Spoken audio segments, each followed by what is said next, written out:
عزتمندو د معاشرې د ټول سیستم خراب دی، ټول سیستم ګډوډ دی. ډیره د فکر خبره ده.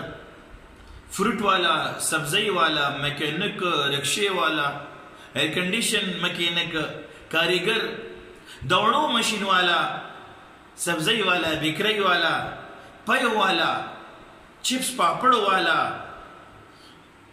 او دا نسو په ادارو کوڅو کې د آیسکریم والا ګرځي.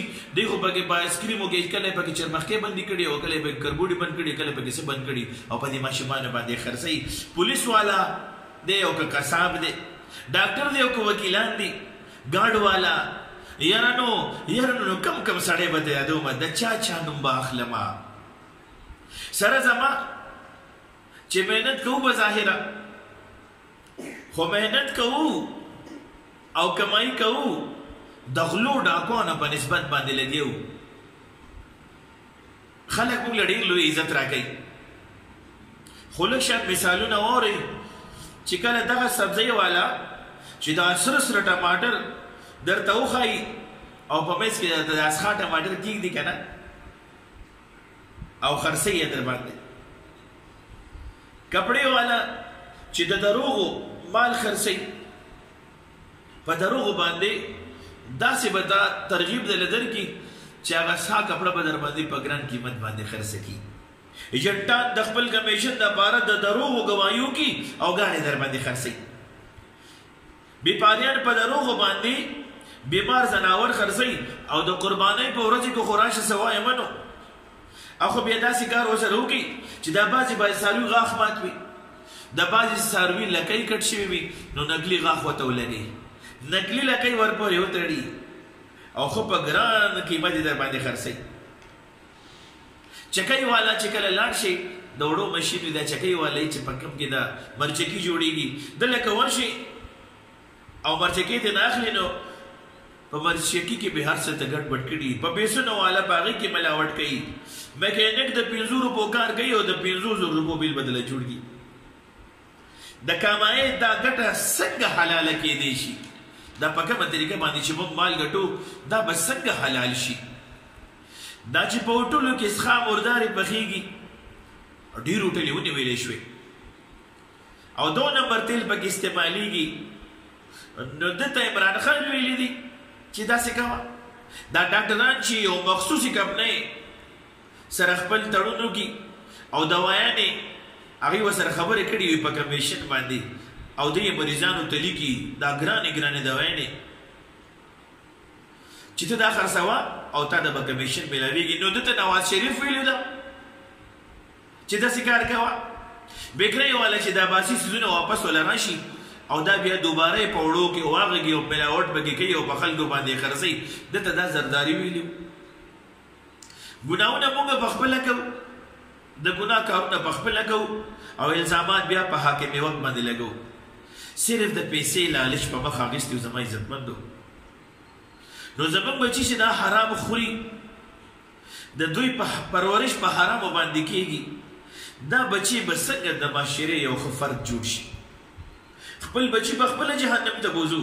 پلار مور د زوی نه دا تپوس ونه کړو چې بچوړیه ته خو نن سهار تللی وې او مزدوري دې کو واپس راغلې. دا نور خلک خو هم مزدوري کوي که نه؟ نو دوی سره خو دومره پیسې نه وي، زویه تا سره ډېرې پیسې وي، دا دومره پیسې ته د کوم ځای نه راوړې؟ خپلې بیبي چې د خاوند نه دا تپوس نه کوي، خاونده دا تا سره خو په دفتر کې دا بلم سړی کار کوي، تا سره خوا کې خو دا بلم دوکاندار دی چې کوم کار کوي دی دغه کار کوي، یا دا ستا چې کوم بزنس دی کاروبار دی دا خو د دې بل شریک دی، د سره خو هغه موټر سایکل سیږي چې سایکل مو سره نشته، په سوارلو کې ځي، په چنچو کې ځي، په بسونو کې ځي او تا ځان له دا موټر واخیستو. یا سړیه دا تا سره دا دومره ډېرې پیسې د کوم ځای نه راځي؟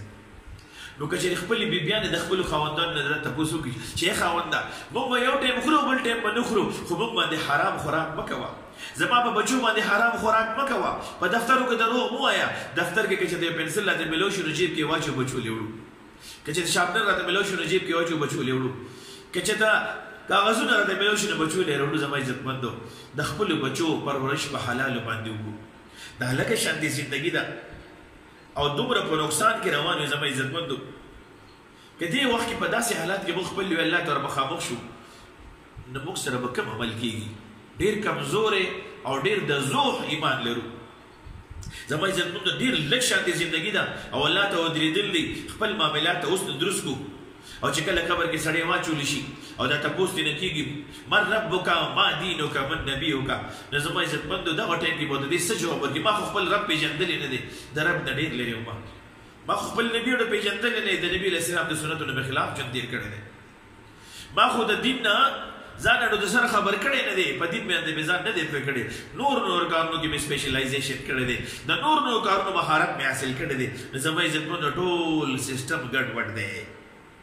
لوی الله ته به پیش کېږو، رانه به د یوې لمحې تپوس کېږي. نو راځئ چې نن هم زه به عهد وکړم او زما عزیزانو تاسو به راسره عهد وکړئ چې د هرې ګناه نه توبه کړو، څوک به هم نه خفه کوو. که چېرې ګاونډي رانه خفه وي نو هغه سره روغ وکړو، خپل مور پلار خدمت وکړو، د رڼو خویندو ډېر زیات خیال وساتو. ټولې رشتې به پیدا شي خو د مور روړې نه پیدا کېږي. په لږه لږ ونتوتو مې به باندې خپل وروڼه نه خفه کوو. او دغه خویندو میندو ته درخواست دی چې خپل خاوندان نه پریشانه کوو، خپل وروڼه نه پریشانه کوو، خپل پلاران نه پریشانه کوو. هغه ډیمانډونه ترې نه کوو چې هغې بیا حلال او حرام نه لټوي خو کور ته یې راوړي. که چېرې فرض کړه زموږ زندګي د قرآن او حدیث په رڼا کې راغله، انشاءالله دا وړوکی شانتی کور به وي، ډېر وړوکی کور به وي، خو دا به الله جل جلاله د جنت ټوکړه جوړه کړي. الله جل جلاله دې په یو څو خبرو باندې مال عمل نصیب کړي. او تاسو جزاک الله خیر. د مولانا تاج اکبر صاحب ښکلي نعتونه او بیاناتو اورېدلو لپاره تاج اکبر نعت خوان یوټیوب چینل سبسکرایب کړئ او ویډیو د ثواب په نیت مخکې شیر کړئ. شکریہ.